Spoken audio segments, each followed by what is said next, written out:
Well, I had to move up. That car I was on was just too out in the open. This one really ain't no better.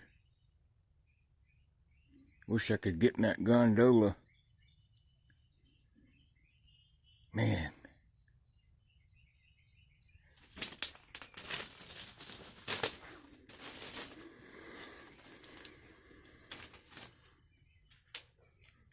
See, you got that brake piston sticking out. You always know the train ain't going nowhere with that piston out.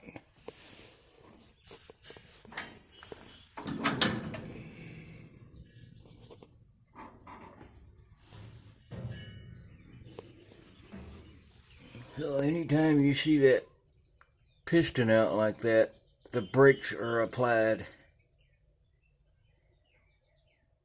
That's why it's a lot easier on the railroad when you're riding, when you know what you're doing. I hate these type hoppers.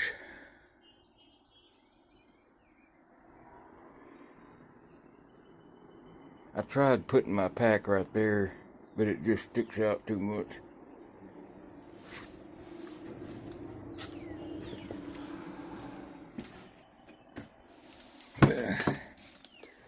I just sit on my bucket.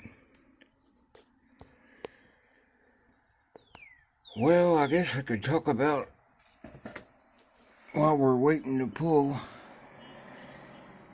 When he starts airing up, I'll show you that piston go in. But I guess the alcohol was my biggest issue. And it started when I was about 21, 22 years old. And I kind of drank just because everybody else did, riding. Like 8, 10 beers a day is all.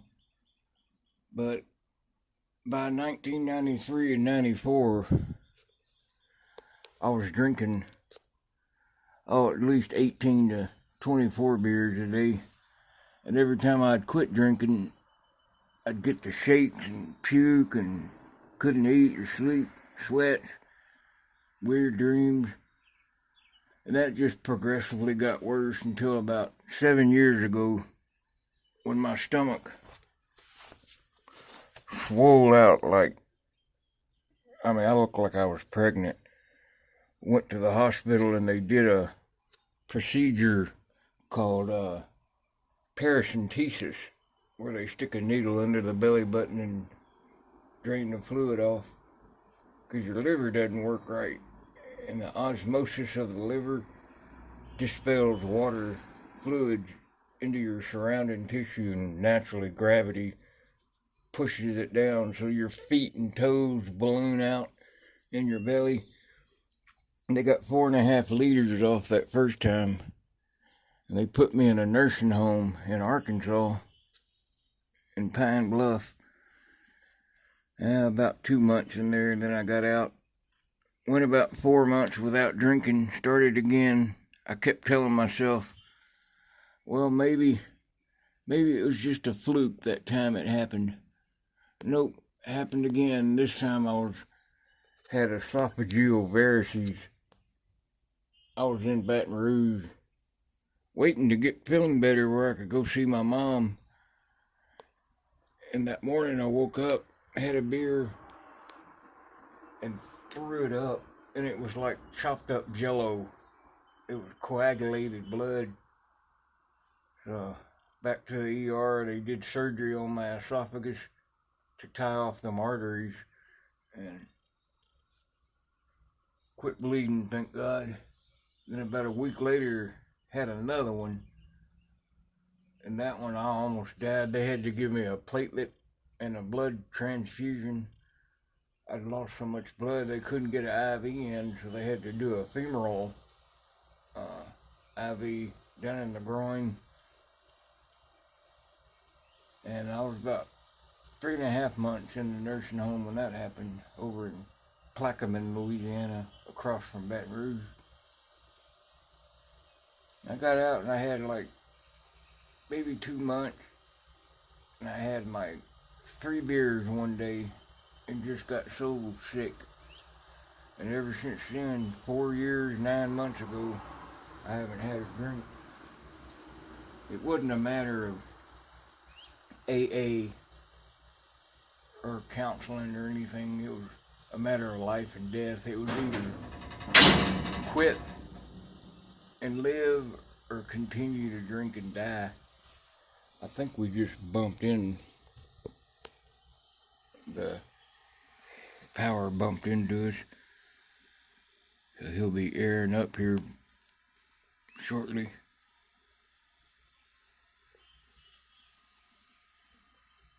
You'll hear that air and you'll see that piston go in. Yeah, these are just some temporary boots. Brahma. They're alright for getting you by until you get a better pair.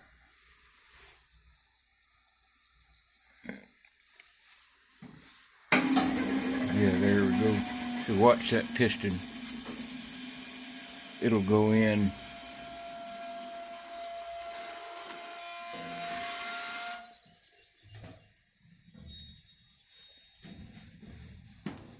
Once he starts pushing air.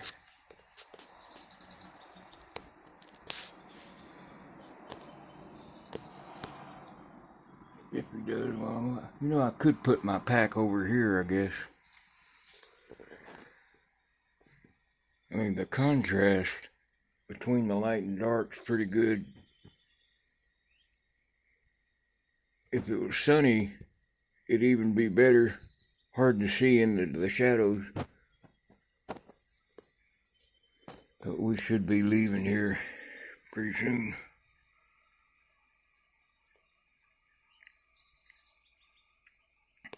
Main line over there. Already had a couple of trains pass us up before we did our work. Those cars right there, those are the cars that were on this train they set out. And there's that Chemtrek phone number. If you ever see a leak or smoke or fire, that's a 1-800 national numbers. There's a Canadian one. Yeah, there's a tag on every volatile car. Even at road crossings, on them silver boxes, they put a phone number in case of the watch. He gets about 60 pounds, that'll push in. Then he'll air it up to 90 psi.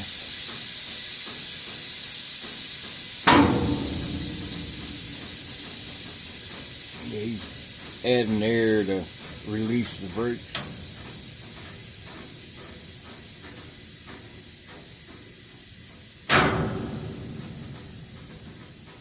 And it'll just retract all the way up to the sleeve.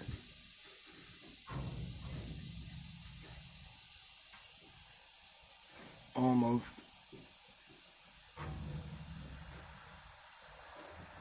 About another inch.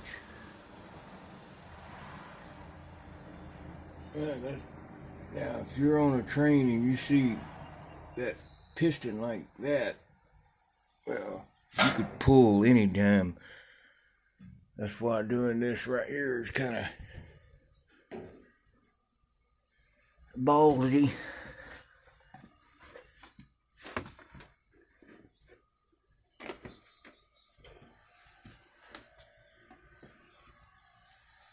Usually they don't sit long after they air up. Unless he's at that cut piece, then the conductor's got to walk all the way up to the lead engine. Sometimes if he's way back where they put the train back together, they'll push backwards to pick up the conductor.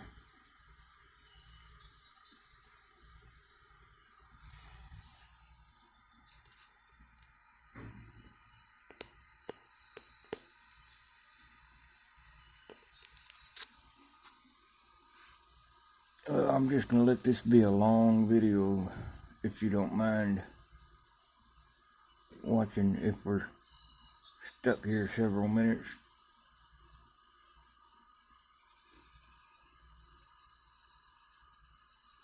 There may or may not be another northbound go by.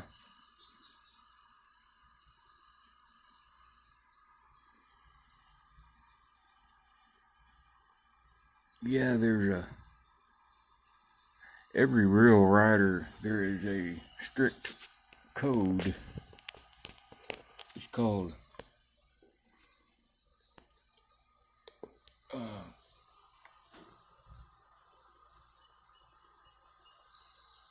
hang on just a second, I thought I heard somebody. It's called the Hobo Code of Ethics. And it's 15 rules. Just like the 10 Commandments. You don't even have to be a train rider to go by the Hobo Code of Ethics. That could be used worldwide for a guide for people to go by. Just like the 10 Commandments. If you Google Hobo Code of Ethics, you'll see all 15 listed. It goes from like, don't ever let anyone tell you what to do in your life. And talks about keeping clean, boil up, wash up, don't ruin the town, don't act like a drunk. Just simple courtesy rules, common sense.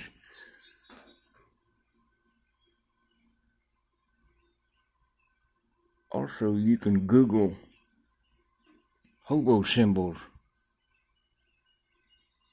and look at the various symbols hobos used to use. They don't really do it anymore.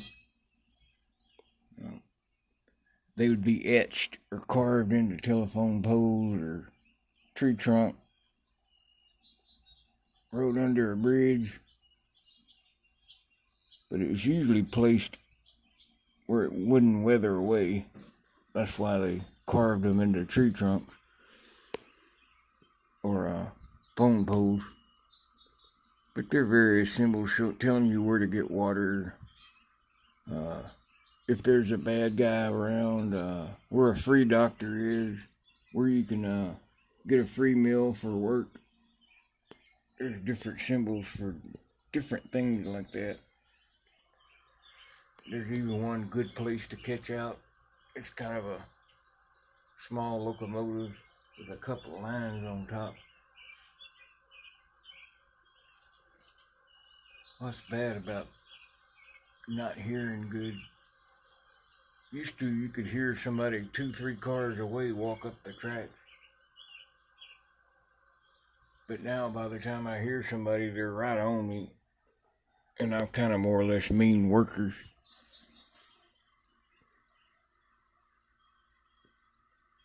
Yeah, that manual brake, you spin it one way and it pulls that chain up, and that chain thus pulls up the brake shoe onto the wheel. And to release it, you just hit that handle right there. They're almost all alike.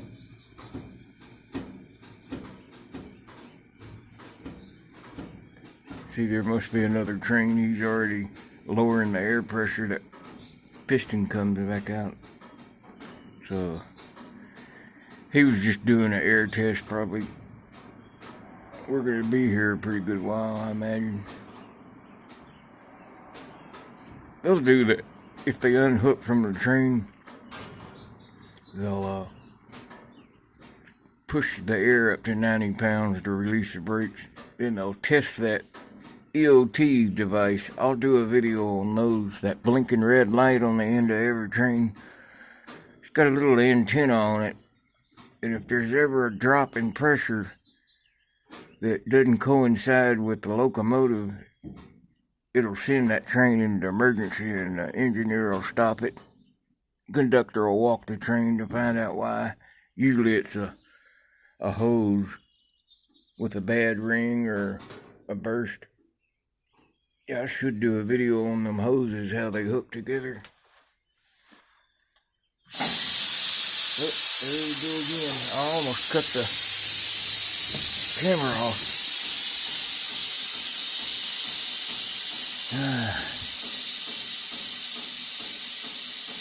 You hear that?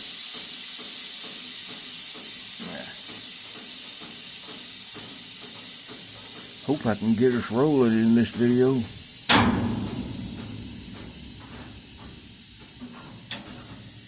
And you see that on the wheel? The shiny part, the surface? See those little black gouges and imperfections? See how it's not smooth? Well, that's called shelling. And over time, going around corners, thousands of curves, applying brakes, the metal starts flaking out. The steel starts flaking and chipping.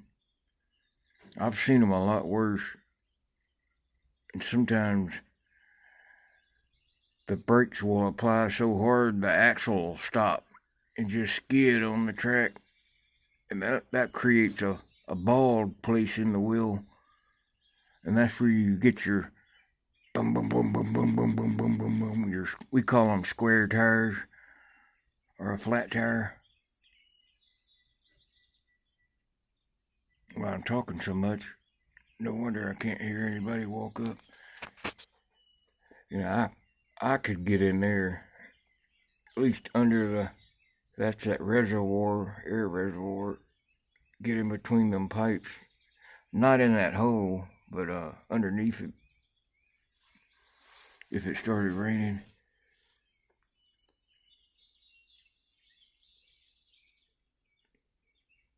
Yeah, come on.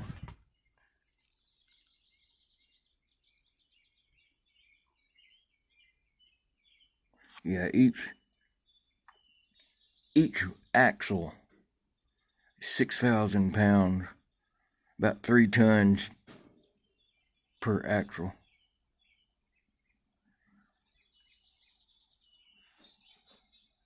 Like 12 tons per car just for the axles.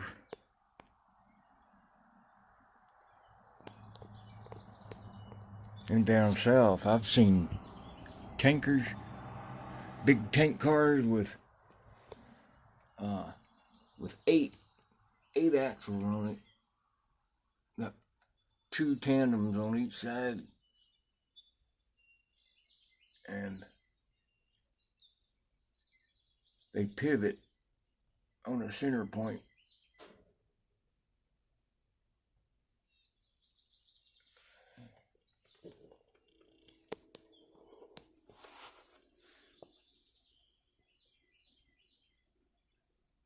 There in Beaumont, Texas, I seen a Louisiana hot sauce tank car. I got a picture of it somewhere. Never seen anyone other than that.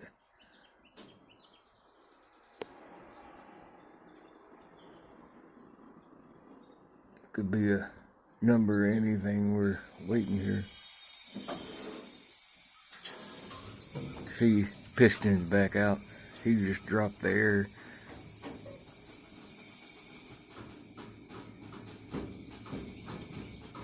I don't know if he's getting up to 90 on that EOT on the back. That's the second time he's done that. He might have a problem.